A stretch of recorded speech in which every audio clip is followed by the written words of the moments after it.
afternoon, folks, and welcome to another video of Movie Madness with Macca B. And for this one, I'm just going to be exploring 5 bad movies that I find to be guilty pleasures that I quite enjoy.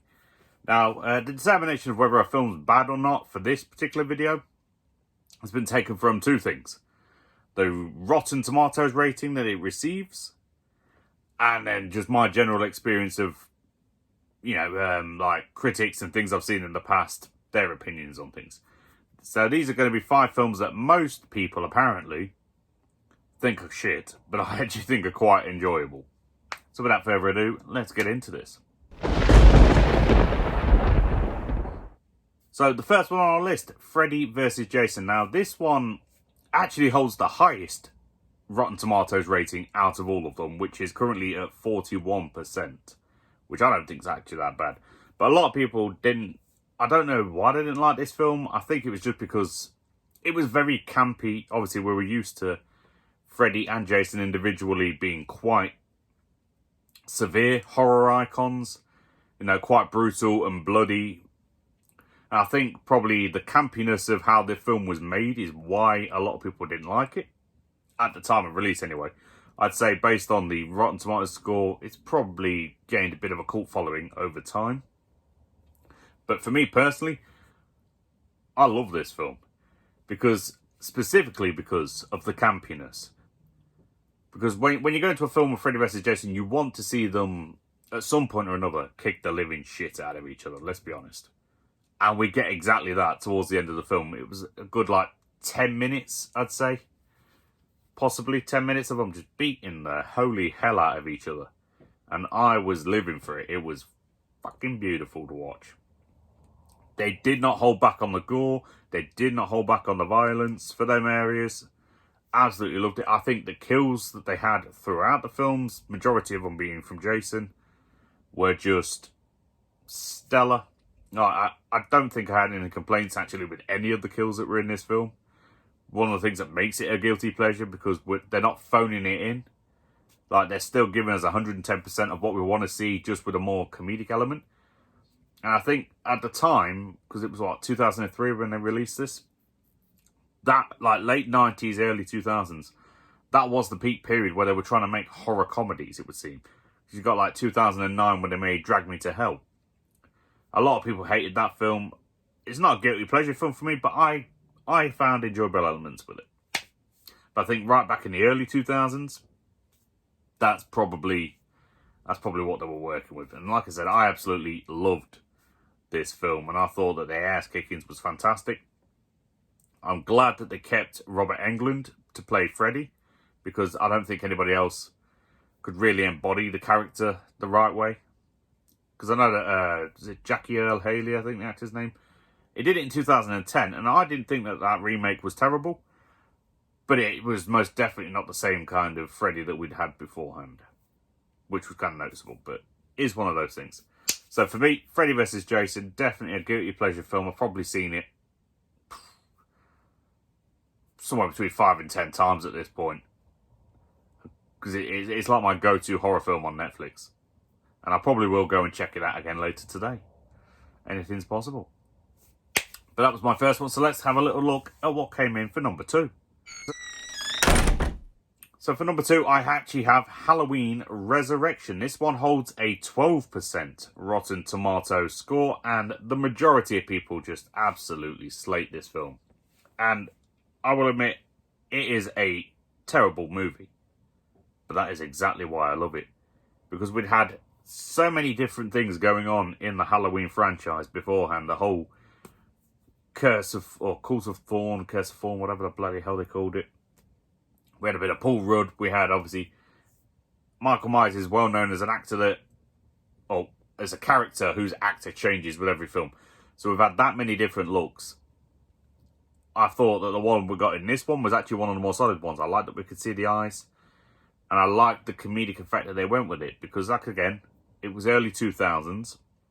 So we were you can't be disappointed by the fact that it was a horror comedy. That was just the way that these franchises were going at the time. But I very much enjoyed it. I think there were some questionable acting choices in this. Busta Rhymes being one of them. But I think the stupidity and the overexcitement of his character kind of added to the comedic effect and kind of added to what we wanted, or at least what I wanted to see when viewing this film. One thing that I didn't like was how fast it killed off Jamie Lee Curtis, but if she hadn't agreed to come back specifically to be killed off, then we never would have got this film. And I quite liked how it started by following on the continuation of the ending from H2O, which H2O is actually my favourite Halloween film, and I will eventually do rankings for this entire franchise. But I very much enjoyed it. Like I said, I'm not going to defend this film by saying it's a great film, because it's not, but it is for me a guilty pleasure movie, hence why it's on the list. So without further ado, let's go over to number 3. Stop or My Mum Will Shoot. Everyone hates this, and we know this because it actually has the lowest Rotten Tomatoes on this list at 11%. But again, for me, it's a guilty pleasure film simply because I know that most people are probably just expecting yet another not Arnold Schwarzenegger, though he does relate to this, and I'll say why in a second if you didn't already know. A Sylvester Stallone action film. They were just expecting maybe like, Demolition Man style, which had a bit of comedy in it, not bad.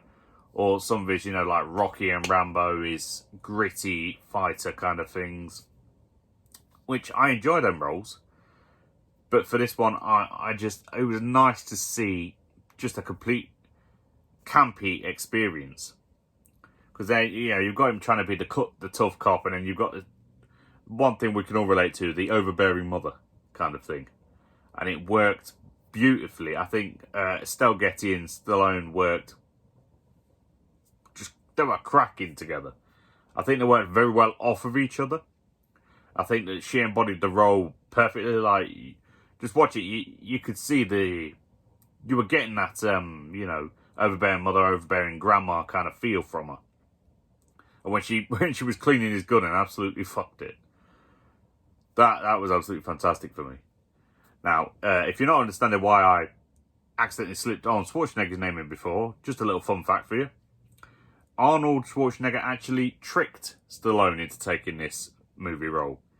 Because if I remember correctly, don't 100% quote me on it, but if I remember correctly, from an interview that Stallone and Arnie and Stallone gave, Stallone was tricked into taking the role because Arnie and him were competing at the time, trying to be the biggest blockbusters and all that kind of thing. And so Arnie knew it was a terrible film and made a big show and dance of, looking like he was trying to get the role. And Stallone thought he stole it out from under him, only to then realise the errors of his ways. But like I said, for me, a very enjoyable watch. Just simply because of how bad it is and how campy it gets. But that's just how it's got to be for me. So let's check out numero 4. Now, you might be wondering why Bad Boys 2 is on here, because I didn't think this film was a bad film ever. I didn't think most people did, to be honest. Until I saw it pop up on a list of bad films with a Rotten Tomato score of 23%. I don't know what the critics were saying, because I very much enjoyed this. I know there were some of the things that I remember seeing on one of the reviews was they were moaning about the side plot of the erectile dysfunction joke, and they were moaning about, I think it was the car chase through Miami where there were black cars and boats blowing up and shit. It's an action film, or an action comedy in this case. What is there to complain about with that? You know that Martin Lawrence and Will Smith work very well together. You know we're going to get a bit of a, maybe not a slapstick comedy element, but some funny bits slipped in here and there. You know that's what we're going to get. So why fight it?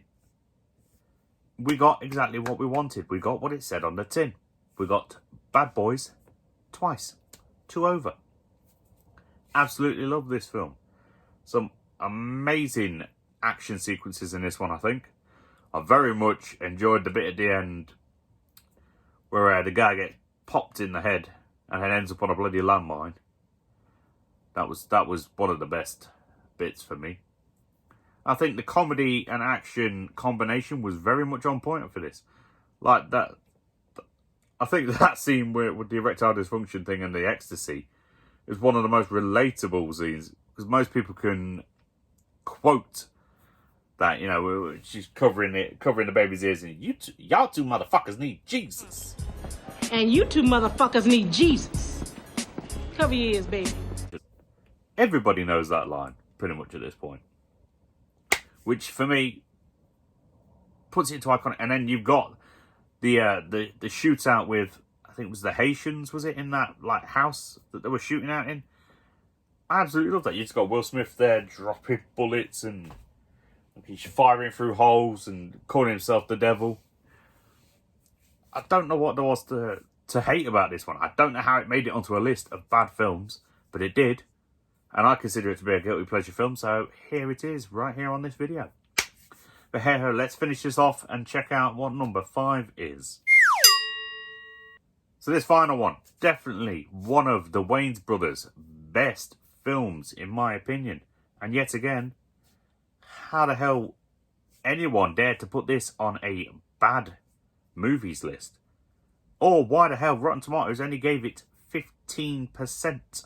That puts it on the middle ground of us. That means that Freddy vs. Jason scored higher than White Chicks. I mean, they're both fantastic films for me in terms of guilty pleasureness, but still. But how can anyone put this so low? White Chicks was one of their best movies ever. It was better than Little Man. I like Little Man.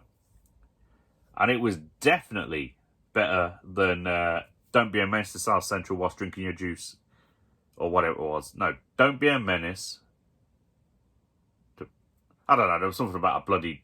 Don't be a menace in the neighbourhood while drinking your juice or something. I can't bloody... I'll put a picture up of what the film I was thinking of.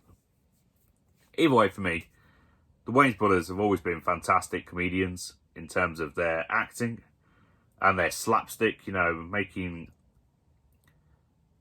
stupid comedy is what I like to say, which I don't consider an insult, because that's the kind of comedy I like to see. Just, you haven't got to think too much about it. You just lay there and you just enjoy what's on the screen. You haven't got to think too much about what they were trying to say, what kind of jokes they were trying to make. It was just kind of obvious. Like, for me, one of the funniest lines I remember from it that just made me, like, not do a spit take, but that kind of just quick gasp laugh, was when they're in the airport and one of them's talking about, you know, want to be out there where the action is, and then the other one just turns around and goes, "Okay, Blackie Chan, you'll get there." Just out of nowhere. It was just one of them funny spit take moments for me. But hey ho, so these were 5 films that a lot of people seem to consider bad that I think are guilty pleasure enjoyable. So if you've got any films that you consider to be in this way, drop them down below. Let's have a discussion. What are your opinions on the 5 that I've covered in this here video? Let me know. And as always, hit that like, subscribe, and notification bell down below, so you don't miss any future videos. Most of this channel, it seems to be 10-second reviews. But hey ho, we're working on it. We're trying to expand the content. If you've got any tips for me, because as you can tell, I'm not the biggest expert at this, but I'm doing my best. I'm doing what I can. I'm hoping to develop over time.